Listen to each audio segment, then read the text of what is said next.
The May 21st, 2018 meeting of the Public Safety Committee will now come to order. Will the clerk call the roll, please? Mr. Alcoffer? Here. Chairwoman Boyce? Here. Mrs. Conley? Here. Mr. Delahanty? Here.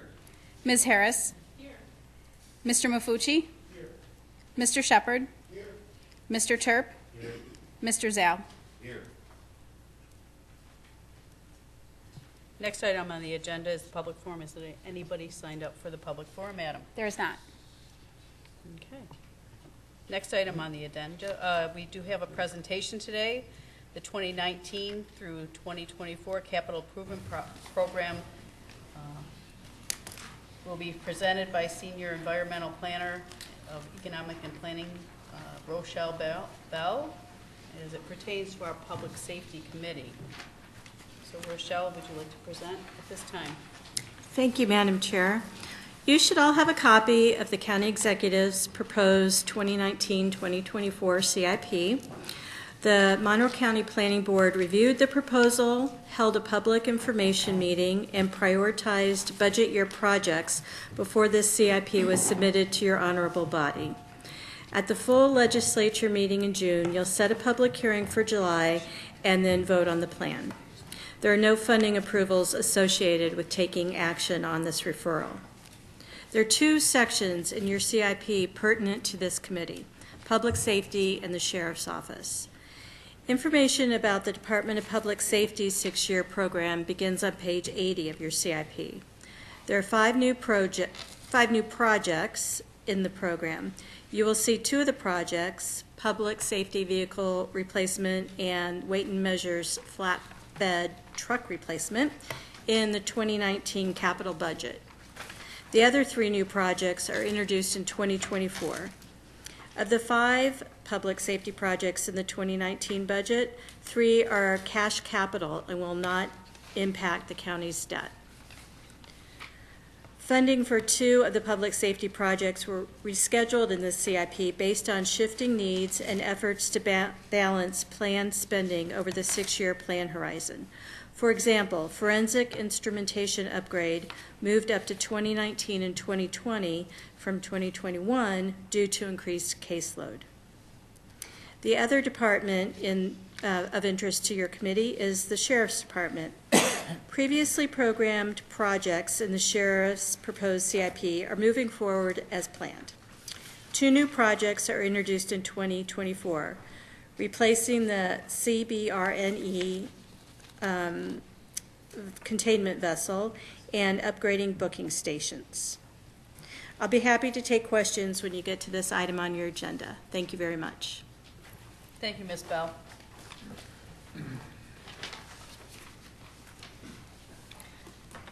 Next item on the agenda is the approval of the minutes. You should have the April 23rd, 2018 minutes before you. They'll stand approved unless the clerk is notified of any changes by the end of the day. Next item on the agenda is new business. Madam Clerk. Referral 18-0153. Move it, Madam Chair. Moved by Legislator Zal, seconded by Legislator Conley. Questions on the floor? Yes, Legislator Zal. Thank you, Madam Chair. Through you to the administration, I guess I might just have a couple questions regarding the vehicle replacements. I see the first one for $40,000, which is for public safety vehicles, and I guess I'm more curious about the sheriff's vehicle replacement.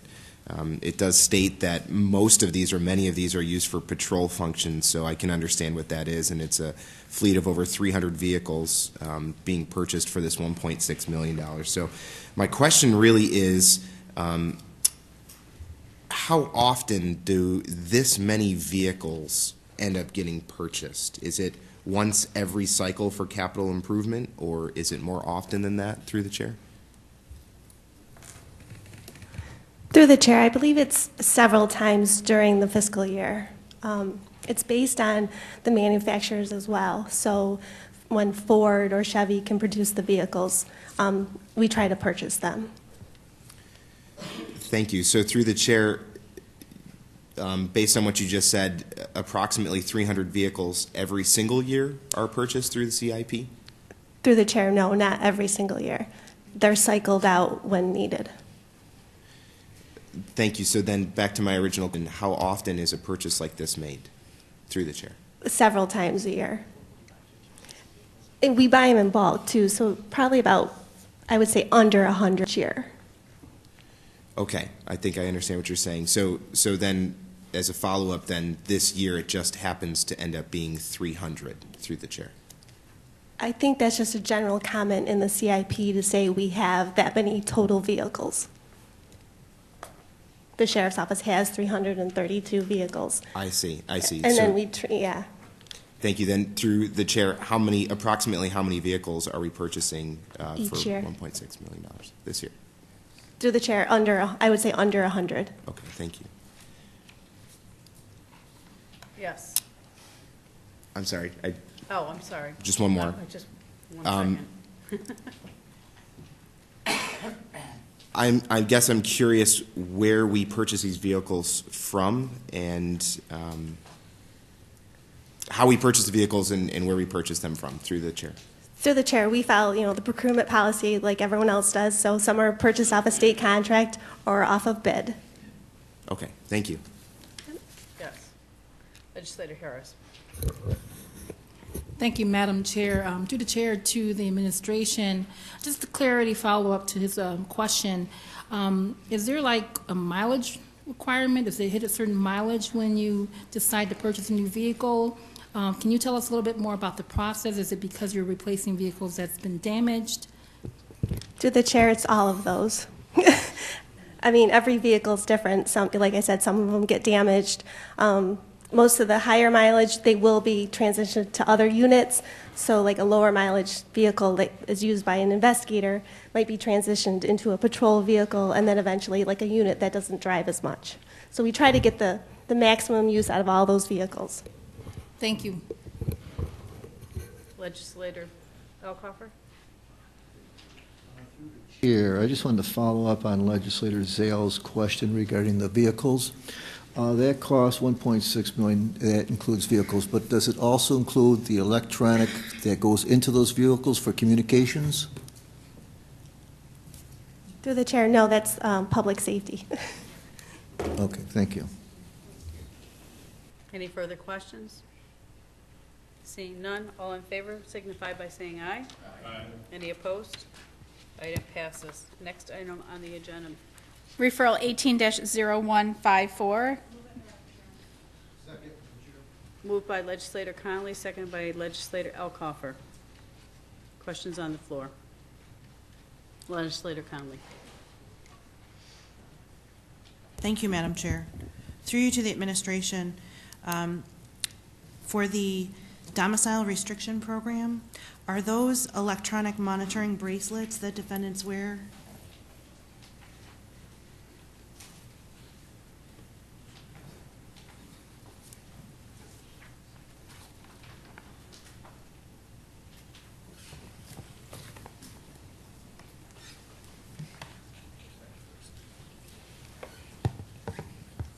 Through the chair, yes.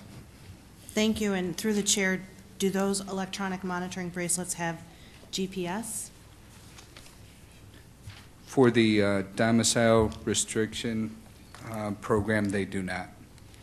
Thank you. And through the chair, is the domicile restriction program for high-risk offenders? Could you please identify yourself for those that may have not met you before? Through the chair, I apologize. My name is Todd Wersing. I'm the Deputy Chief Probation Officer. Thank you, Todd.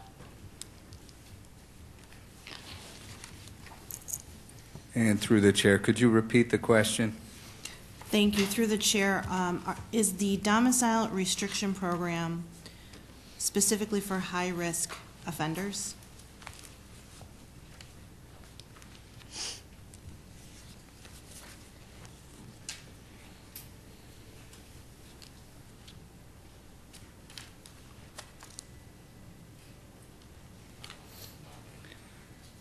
Through the chair, if they're placed on domicile restriction, there is a perception either by the court or through evaluation that there is a higher risk.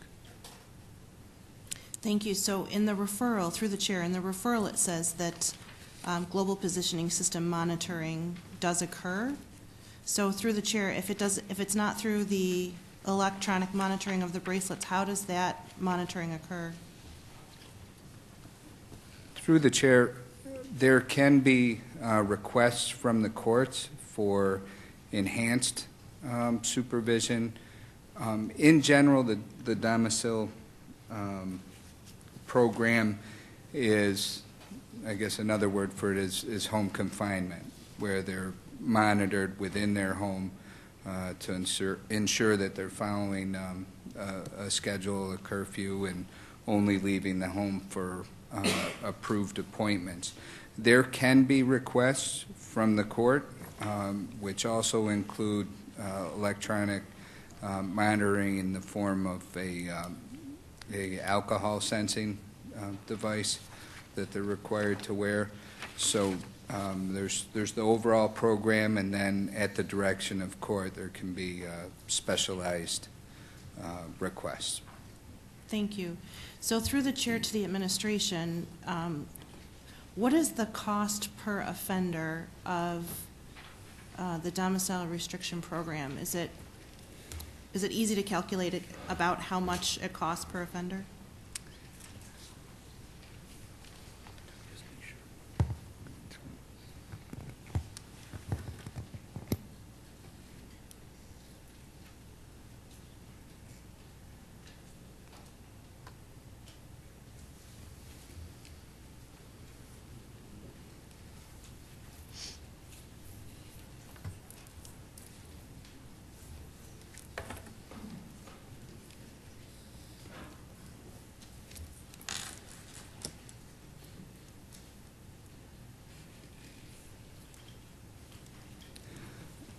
Through the chair, the cost ranges depending on the different levels that I discussed previously, between $4 a day and $12 a day.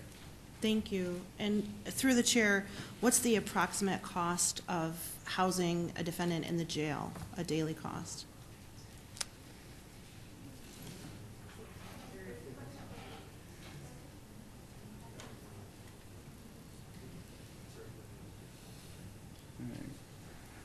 Through the chair, conservatively, $119 per day. Thank you very much. It seems like this is a cost-effective way of treating offenders while they await trial. Thank you. You're very welcome. Through the chair. Further questions, Legislator Harris, please. Chair, to the chair, to the administration, how many probation officers work with this program? Through the chair, for the pretrial program, there are actually, it's not probation officers that staff it, it's the ATI workers. However, there is some funding for a senior probation officer who's our electronic monitoring coordinator, and we have one probation assistant that also assists with the pretrial hookups for electronic monitoring. Thank you. Follow-up question: is this a full-time position? Through the chair to the through Madam Chair to the administration, is this a full-time position, and how much is the salary that's covered by this funding? Through the chair, yes. Both the probation assistant and the senior probation officer are full-time positions, and if you give me a moment, I'll check on the numbers. I have them right here. Okay, thank you.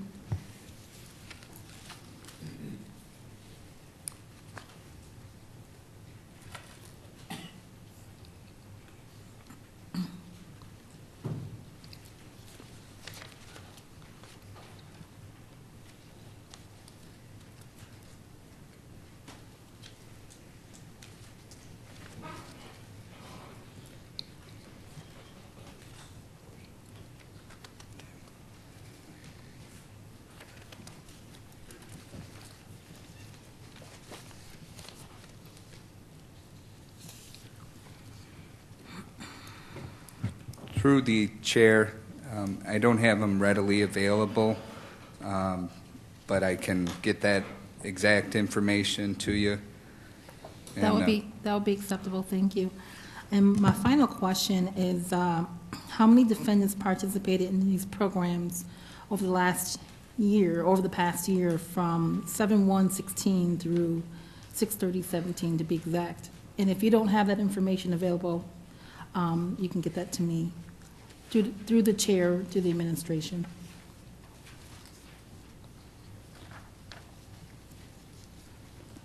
Through the chair, in 2017, 208 clients were placed on domicile restriction, which also happens to be the highest number in the last 7 years.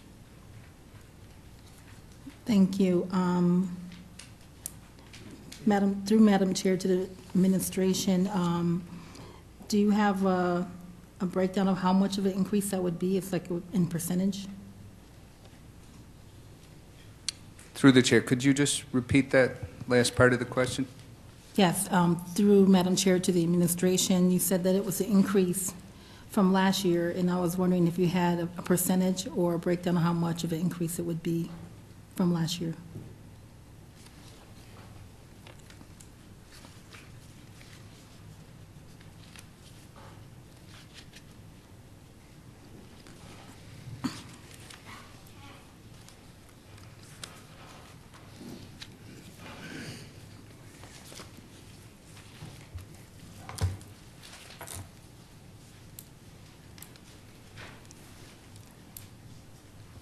Through the chair, last year's number were 182, and this year's again were 208. Or, I'm sorry, 2016 was 182, 2017 was 208.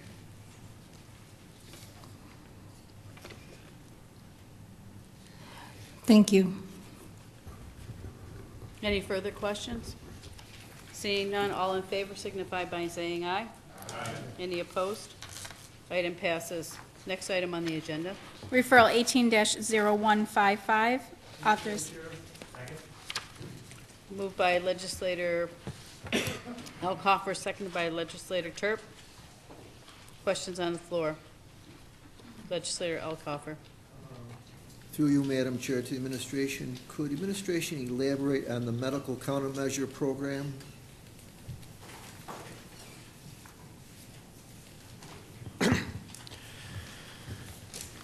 Through the chair, my name is Mike Sayers. I'm the program manager within the Health Department for the Public Health Emergency Preparedness Program, and I run this contract. Medical countermeasures are basically medications, medical supplies, or equipment that we would receive from the locality here or from New York State Department of Health or from the federal government during a public health emergency or some other type of disaster. An example of this is last March when we had the windstorm. We brought in some oxygen concentrators for our population residents that were going to shelters that needed the oxygen that wasn't available. We ordered that through the Office of Emergency Management, which is the system we have to use up to the state, and they delivered that down to the state for our residents. So that's just one example. Other examples could be medication. Any further questions? Seeing none, all in favor signify by saying aye. Aye. Opposed? Item passes. Next item on the agenda. Referral 18-0156. Move it, Madam Chair. Second. Moved by Legislator Turp, seconded by Legislator Delhonte. Questions on the floor? Yes. Legislator Mafucci. Thank you, Madam Chair. Through the chair to the administration, first, I'm a huge fan of school resource officers. As a former superintendent of schools, extremely useful. But I'm a little interested in the cost. Seems pricey. What happens during the 10 administrative days? Through the chair, the cost is the salary and fringe benefits for a deputy. And on those 10 administration days, he just performs I think he just does like walkthroughs and meets with the teachers and does reports, just things he can't do when the kids are there all day long. And thank you. Through the chair, does the school resource officer do any training for staff? Through the chair, yes, they can. I think they've done fraud training and internet training with the teachers. Thank you. And through the chair to the administration, is this the first year that this has been done with Monroe 1? Through the chair, this is not the first year. I don't have the referral in front of me, but the referral would say how many years. Okay, thank This you. And isn't my my time, final sorry. question through the chair. Does this school resource officer ever present to the legislature about the kinds of problems that he or she deals with and the kind of problems that are actually prevented from manifesting itself in real serious issues? Through the chair, I don't believe any formal presentations have been made. They do report that to the sheriff's office and to the school district, and it's handled. Thank you. For your information, this is the 5th year that we'll be doing this. And again, Yep. thank you, Madam Chair. And, You're welcome. You know, again, I'm a huge fan of school resource officers. I would recommend all school districts look into the program. They can prevent lots of problems from getting into the school. Thank you. Thank you. Any further questions? Seeing none, all in favor signify by saying aye. Aye. Any opposed? Item passes. Next item on the agenda. Referral 18-0157. Move it, Madam Chairwoman. Second. Moved by legislator Delafonte, seconded by legislator Zale. Questions on the floor?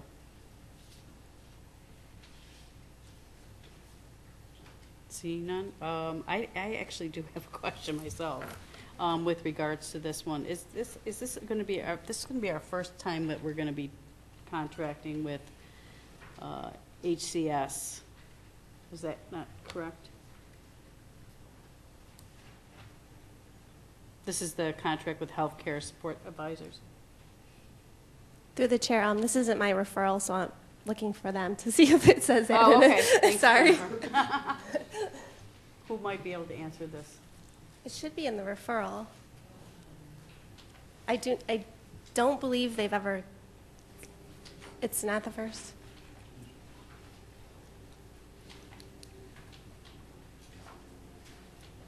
It's for the background checks that'll be done through the Sheriff's Department. But it's not my contract. It's Holly or Paul's.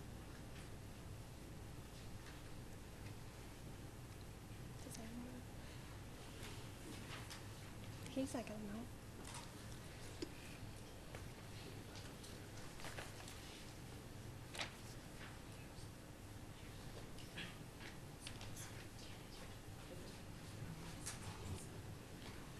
Through the chair, it believes we began this contract on June 16, 2015, so it is not the first time.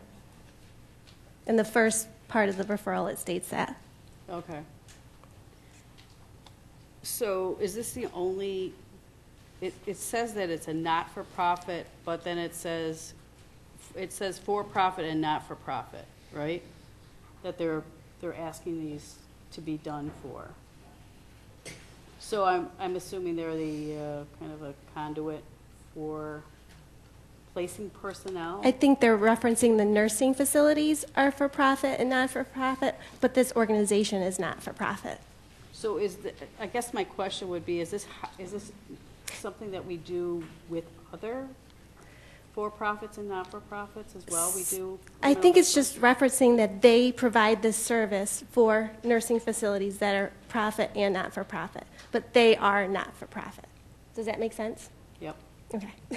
But do we do this, I mean, for a fee for other agencies?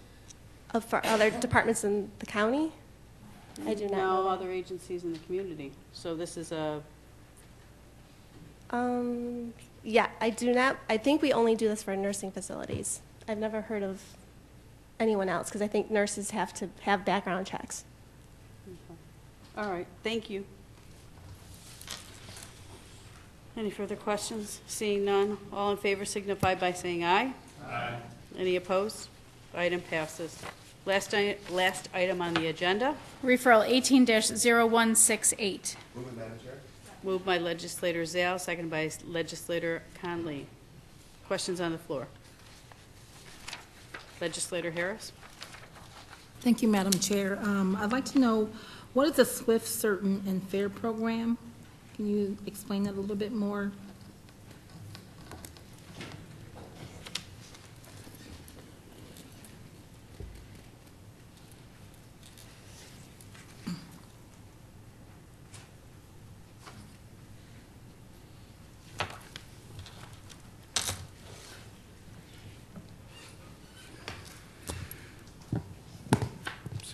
Through the chair, Todd Wersinger again. Swift, Certain, and Fair is a program to deal with some of our highest risk offenders who have been involved with guns. It is modeled after a successful program in Hawaii, I believe called HOPE, and it involves community partners, which include probation officers, judges, district attorneys, public defenders, trying to address gun violence versus just relying on harsh sentences in which people will eventually come out, perhaps know better. Thank you. I noticed that this is, we getting to the chair, to the administration. I noticed that we are beginning the partial funding. Do we have, in the 2018 budget for this grant, how much of the partial funding do we have in the 2018 grant? Budget, I mean, sorry, for this grant. I'm jumbling my words. Let me start over. Okay. How much partial funding do we have in the 2018 budget for this grant?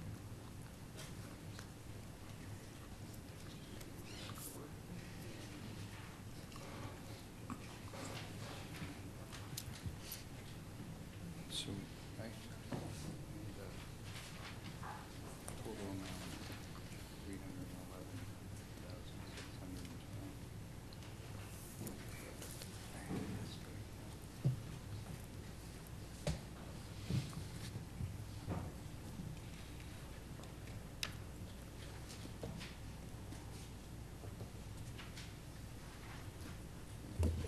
Madam Chair, the simple answer is the original budget amount is simply the difference between the grant award and the amount we are seeking to amend the budget by in Mr. legislative Franklin, I'm actions sorry 2 through 4. that your mic's not live, so we want to have that on the record, please.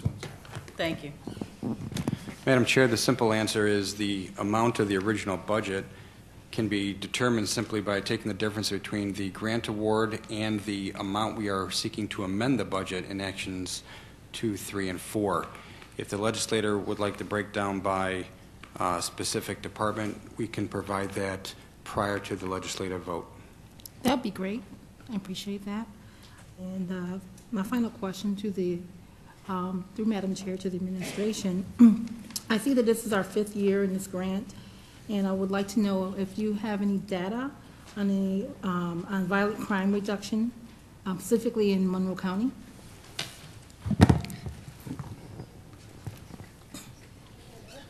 You've got this thing? Yeah, I think so. All right.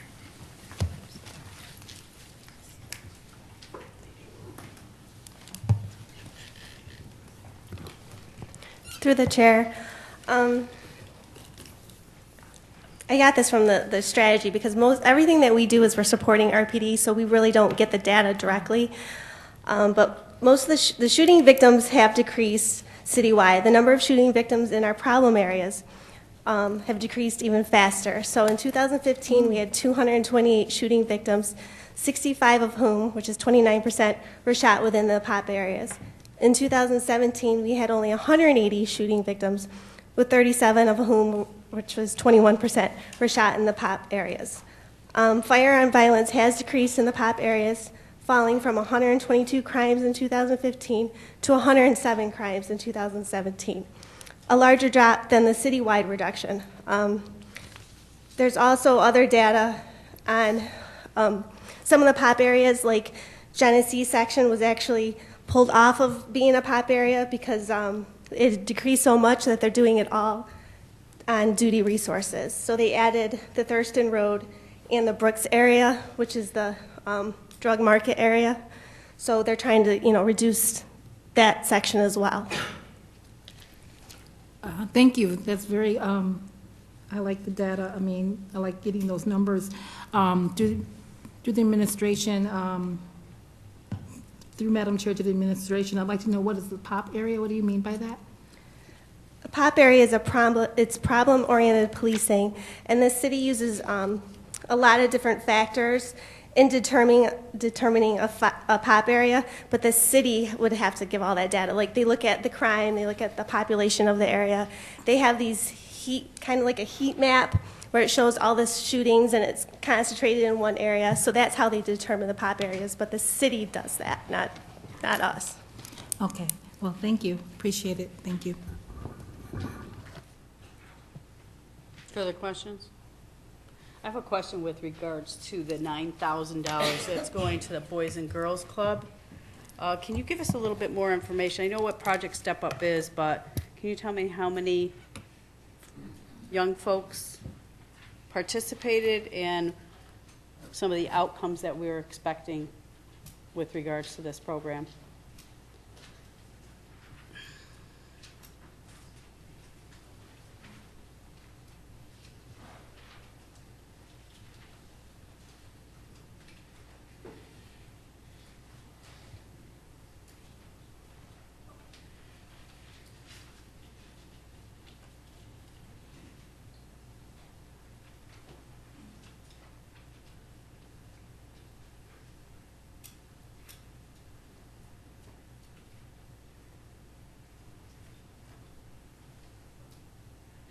Through the chair, the Project Step Up last year had over 120 participants in it, and in addition to a basketball league, there are crime prevention and other programs that are provided for the basketball players to help them obtain skills to get a job or be successful citizens.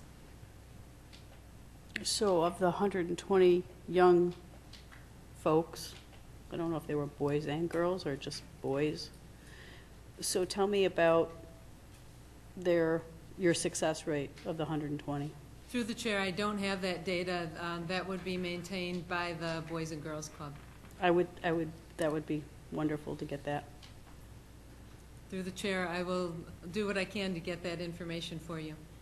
Thank you. Any further question? Mr. Mafucci. Madam Chair, through the chair to the administration, I'm just kind of curious if these programs end up costing more money than the grant covers, does the county budget for that?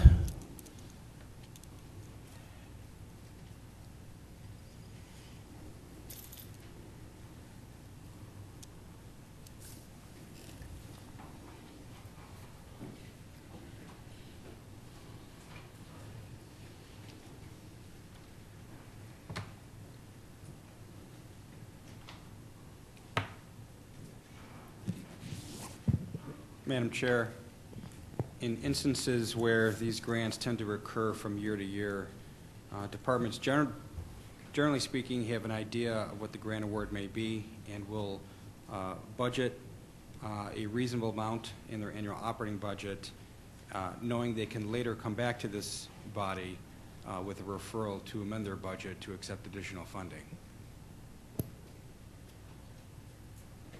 Thank you. Any further questions? Seeing none, all in favor signify by saying aye. Aye. Any opposed?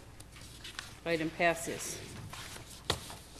Next item on the agenda is new business. Any new business to come before the committee? Seeing none, we'll move on to an adjournment. There'll be no matters before us. There'll be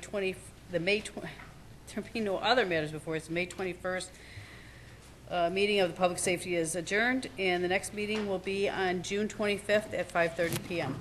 Thank you.